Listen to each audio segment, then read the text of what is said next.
Hello guys, so we're still going to be reacting to the most recent tornado that was closely in EF5 in Kentucky. That's the Mayfield, Mayfield, Kentucky, EF4, 190 mile/hour wind speed. Video by High Risk Chris. Shout out to him for making this awesome video. Let's get started. It's the night of December 10th, 2021, and a tornado warning sends out a chilling message. A large and dangerous tornado is heading directly towards the town of Mayfield, Kentucky. And in town, there's a factory with over 100 workers.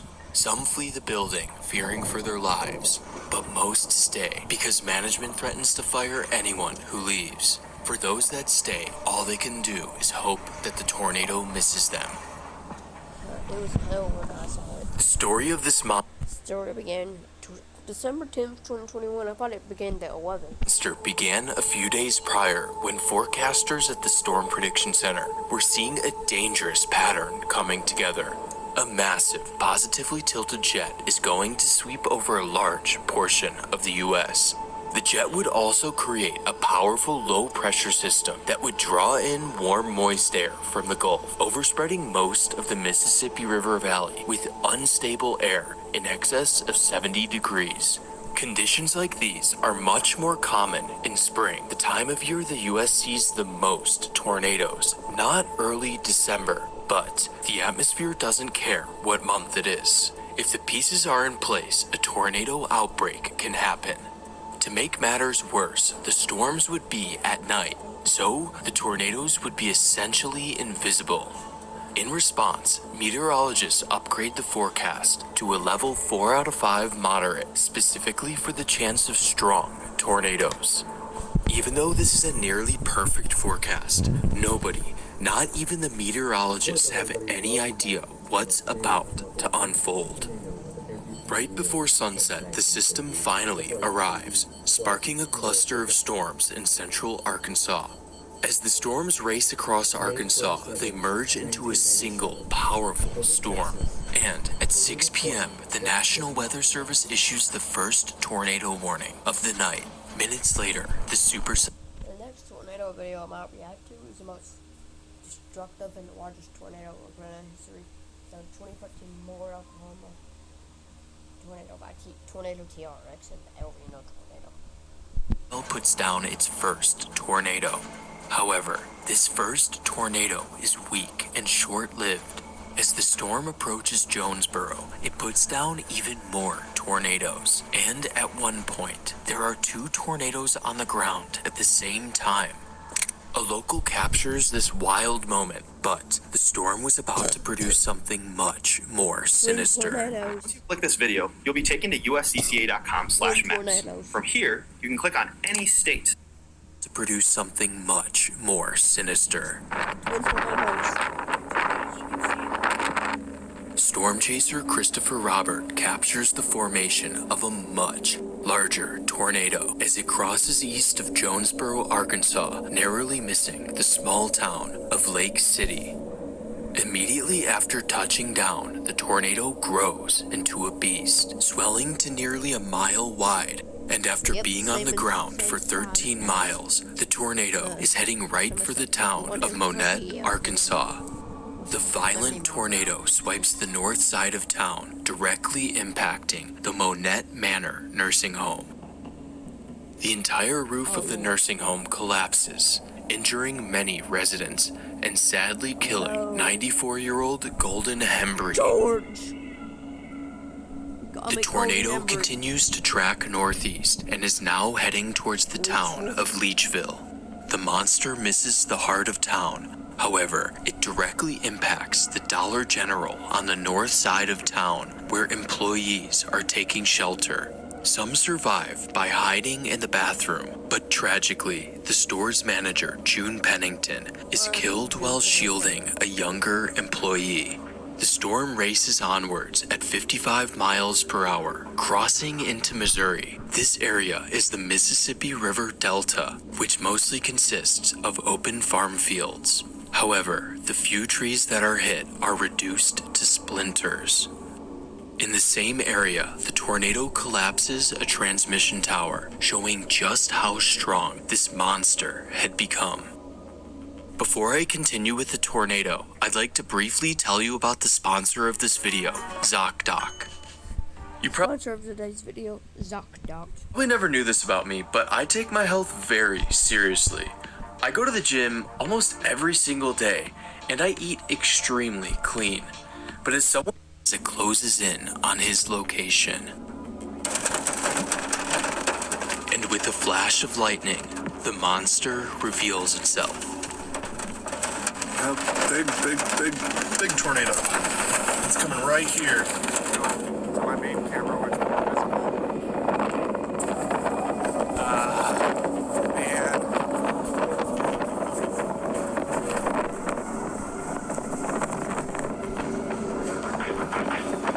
A power flash can be seen in his footage.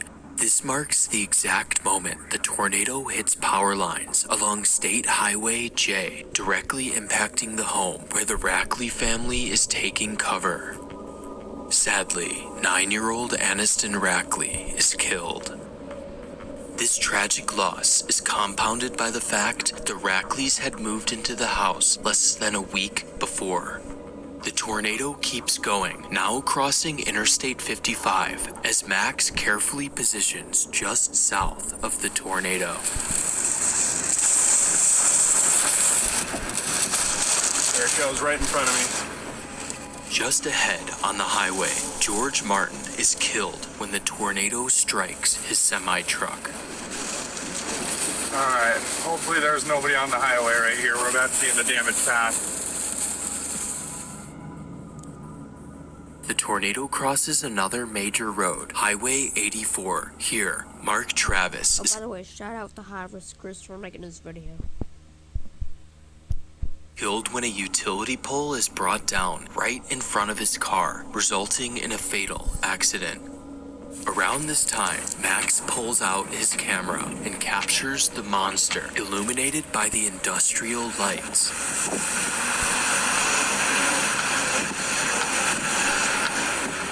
The tornado then approaches the Mississippi River, where a barge is right in the path of the monster. A crew member on board records the beast from the boat. And all that smoky stuff is whipping off in that direction. So it's sucking up the air. You can see it's right there on the other side of the river.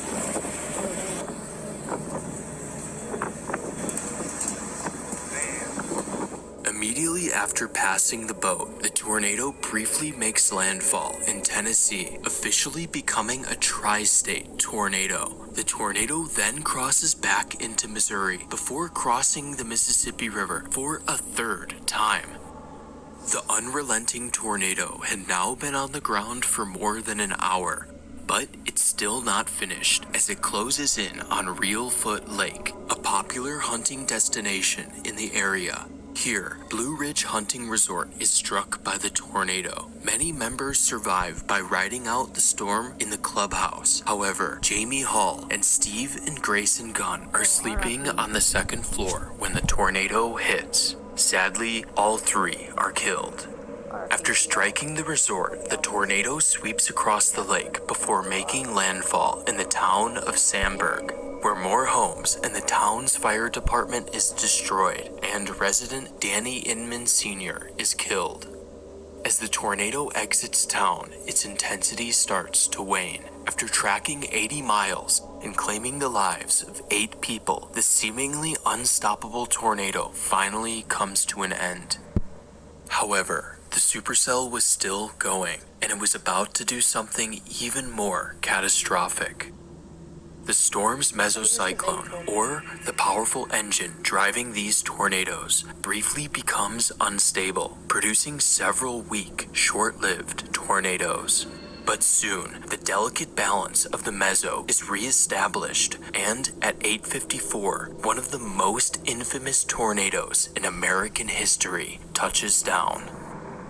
Passing just north of Woodland Mills, Tennessee, the tornado moves at a blistering 55 miles per hour, crossing into Kentucky. Almost immediately after touching down, the tornado exhibits extreme feats of power, leaving a scar on the ground wherever the central core touches. Damn.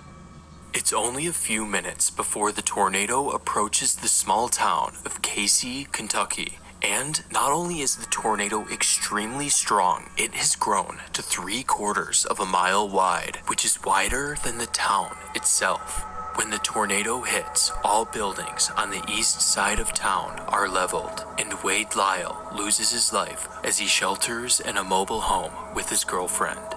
Wade is the first victim of this tornado, but he would certainly not be the last. The beast continues its path of destruction as it passes west of the community of Crutchfield, Kentucky, collapsing a cell phone tower. This feat of strength is soon outdone as the tornado barrels towards US 51. Here, the core of the tornado suddenly undergoes further strengthening, digging deep trenches in the ground. The tornado maintains its tight but powerful core as it speeds through the Kentucky countryside, impacting a few farmsteads. One of the unlucky farms is lived in by the Ginger Rich family, a local Amish family. With no electronics, they have no way to receive a tornado warning. Sadly, both parents, Emma and Jacob, are killed alongside 2 of their 5 children, Daniel and Marilyn. The tornado would not remain in rural areas for much longer, since it's quickly approaching the town of Mayfield, Kentucky, and it's showing no signs of weakening. The National Weather Service issues a chilling warning, stating a confirmed large and dangerous tornado is moving northeast at 55 miles per hour, and it will be near Mayfield around 9:30. Workers at the local candle factory hear the sirens and receive this terrifying warning. Some flee the factory, however, most workers stay since they are told they would be fired if they left. At the same time, storm chaser Dylan Phillips records from a highway southeast of Mayfield. Guys, Max Bless Holler here in Las Vegas. I'm here at Box. We're gonna be ripping some packs. I've been collecting cards.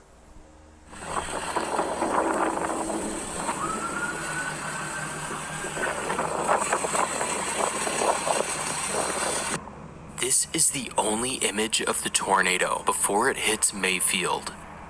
The monster strengthens even more right as it enters the outskirts of Mayfield, completely sweeping homes off of their foundations. Kathy Green is the first victim in town, and just down the road, Derek and Pamela Gilbert and Jamie Wagoneer are all killed in the same home. Around the corner, Robert Baldry is thrown from his home and does not survive. And 2 doors down, Jessica Cook, who is 6 months pregnant at the time, is tragically killed alongside her unborn child. And Bobby Spaulding is killed while trying to escape. The tornado is now seconds away from the candle factory. When the tornado hits, the walls and roof of the building are shredded apart, and massive industrial machinery collapses onto the workers below. Over 100 people are trapped underneath the industrial machinery and sheet metal, with some suffering chemical burns from all the toxic material they're exposed to. A worker live streams from the rubble in a desperate attempt to call for help. Please, y'all, get us some help. We're at the candle factory in Mayfield. Please. Y'all, please send us some help. Somebody please send us some help. We are trapped. Of the over 100 workers trapped at the factory, 9 are killed. Some of the victims' bodies take more than 2 days to recover due to the amount of debris covering them. After ravaging the candle factory, the tornado enters the heart of town, overtaking more homes, killing Ollie Reeves. The monster then moves into the downtown area, striking many large, multi-story buildings, causing them to buckle. Rosa Sanders is killed when the top floor of her apartment building collapses. And, a block to the north, a large brick church is reduced to a pile of rubble. Security cameras in town record the deadly blizzard of debris whizzing through the air.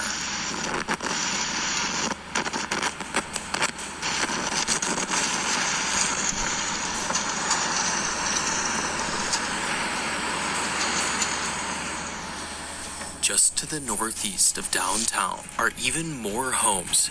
In one of these homes, buzzing can be heard as the extreme low pressure of the tornado causes air to escape through the cracks in the house.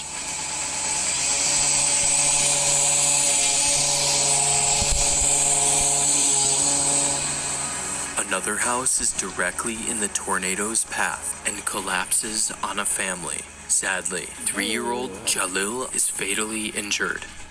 25 miles to the north in Paducah, Kentucky, radar is scanning the tornado, capturing one of the most incredible radar images in history. This ball on radar is the tornado, or the radar beam reflecting off of all the debris flying through the air. And sticking out of the debris ball is what's called a radar spike. The artifact is being caused by pieces of buildings flying through the air. The same radar scan can be used to develop a 3D model of the tornado and parent supercell. And incredibly, debris is lofted up to 30,000 feet, which is the same altitude commercial jets cruise. After leaving Mayfield, the tornado continues to grow in size, reaching its peak width of 1.13 miles, where it engulfs several small neighborhoods, demolishing many homes. The tornado narrowly misses the center of Benton, but it's not long until the next major community is in its path.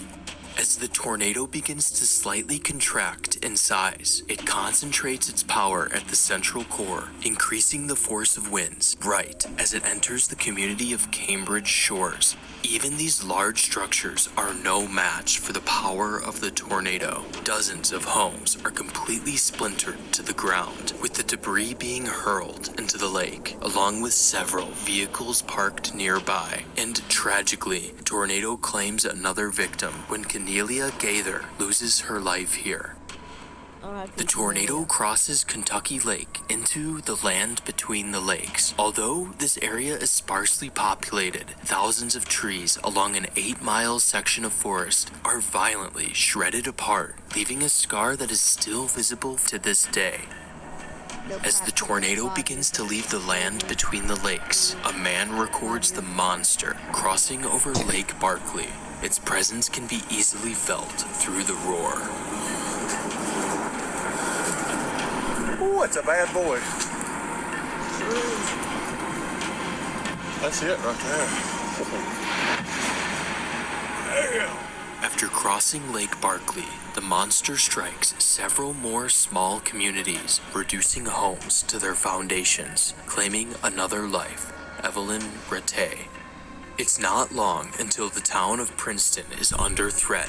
Based on the tornado's current trajectory, it seems as though the tornado will miss Princeton to the south. However, this trajectory puts the subdivision surrounding the Princeton Country Club in the direct path. Here, several large, well-built homes are leveled to the ground, with one being impacted with such violence, part of the foundation appears to be torn from the ground. By some miracle, nobody dies near the country club. However, the tornado is threatening another local, Janae Crone, who's desperately trying to escape the tornado in her truck.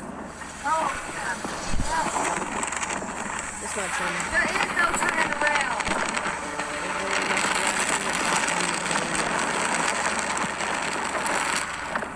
The tornado races across the field towards her, leaving behind a trail of cycloidal marks on the ground, showcasing the more intense subvortices that are orbiting around the tornado. One of these subvortices on the southern edge of the tornado strikes her truck, lifting it into the air before slamming it back into the ground. By a miracle, Janae survives without any injuries. After passing to the south of Princeton, the tornado races alongside Highway 62. Tragically, 4 more are killed along this road. Even though the tornado had already been on the ground for 80 miles, some of the darkest moments have yet to happen as the tornado now enters the town of Dawson Springs. When Dawson Springs local John Martin receives the warning that a tornado is approaching, he runs to shelter in the bathroom with his family. A camera inside captures John and his family close the door behind them as the tornado's roar grows louder when suddenly the tornado arrives.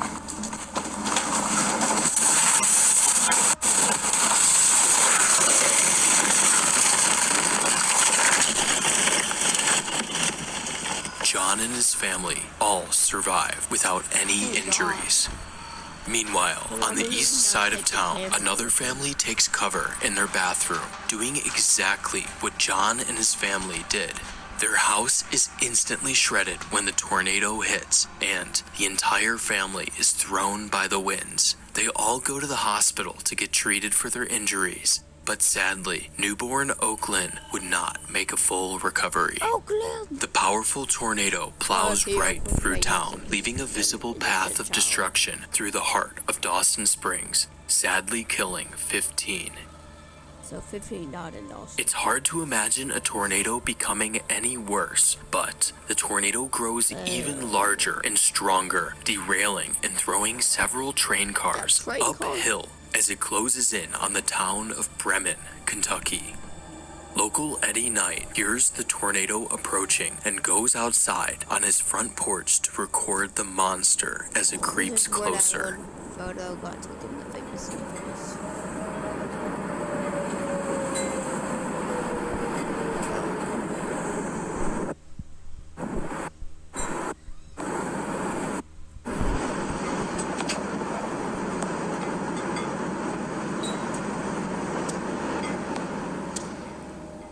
These are by far the clearest and most This is an iconic photo. images of this tornado.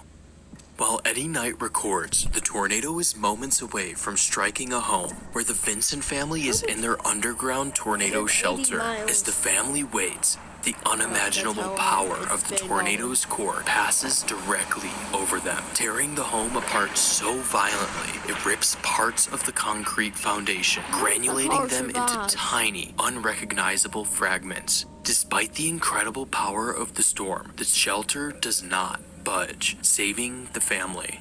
When the Vincents climb outside, there is nothing left of their home or surroundings, only a few trees nearby. Timothy Vincent had recently built the house alongside the shelter. In the very rare chance a tornado ever struck, he could have never realized that single decision to build an underground storm shelter saved his family. Damage west of Bremen is among the most extreme tornado damage in recent years. Nearby fields are scoured, and many other homes in the area are shredded to pieces. 57 fatalities, by the way. That's quite a lot. However, unlike the Vincent family, most homes don't have underground tornado shelters. 8 people in Bremen, including an infant, are killed. By this point, the tornado had been on the ground for 130 miles in almost 2.5 hours, but it was still going, continuing to the northeast, killing 3 more. After being on the ground for 165 miles, over 3 hours, and killing 57, the seemingly unstoppable tornado finally comes to an end. Was that longer than the Mayfield? That might have been longer than the Smithville, Mississippi EF4 path. Last year in 6th grade, something happened to me. And In the following days, meteorologists and engineers survey a large portion of the tornado's path to thoroughly document this historic tornado. The countless buildings destroyed along the 165-mile path make this one of the most labor-intensive tornado surveys in recent years. Yeah, However, so the most this tornado was stronger than had a wider path than Smithville, because Smithville was 35.1 mile long path. This was 165 miles. extreme damage occurred at the Vincent home in Bremen. The home was torn from the foundation and shredded into tiny pieces. Timothy would share his photos on Facebook and talk with Justin Gibbs, a meteorologist for the National Weather Service office in Paducah. Justin acknowledged the severity of damage, stating it was at least EF4 and that specialists would need to take a closer look, clearly indicating that this may have been worthy of the extremely rare EF5 rating. However, it was ultimately determined that the damage at Tim Vincent's home was It was only 190 miles per hour, because to be at EF5 you need to have 200 miles per hour or higher. 190 miles per hour due to the stand. This is all the thing. It means event day 2021. No weather. So that's swap, coin destruction. Trees in the vicinity of the home, classifying the tornado as an EF4, just 10 miles per hour short of the extremely rare EF5 rating. This rating was controversial at the time and still is to this day, and Tim was not exactly happy with the NWS's assessment. Tornado damage really does not get any worse than what happened in Bremen. So to many, myself included, this tornado should absolutely be at the top of any tornado rating scale. And to think extraordinarily rare EF5 caliber damage is still not enough for FEMA assistance. Thankfully, the Vincents seem to have recovered and have since rebuilt their home. It's important to remember that the EF5 controversy will never matter more than the 57 innocent lives that were lost that night, especially the 9 deaths that occurred at the candle factory, which were completely preventable. In the years following, multiple lawsuits were filed against Mayfield Consumer Products, but the results of these lawsuits were never made public. As for the rest of Mayfield, Casey, Cambridge Shores, Princeton, Dawson Springs, Bremen, and all 165 miles in between, recovery has taken place. However, the empty lots and debarked trees will always be a dark reminder of what happened on the night of December 10th, 2021. Well, that was it for tonight's video. Hope you all enjoyed it. Peace out. And I hope you're ready for the next video, also known as the El Reno tornado, or any other tornado video we're gonna watch. Peace.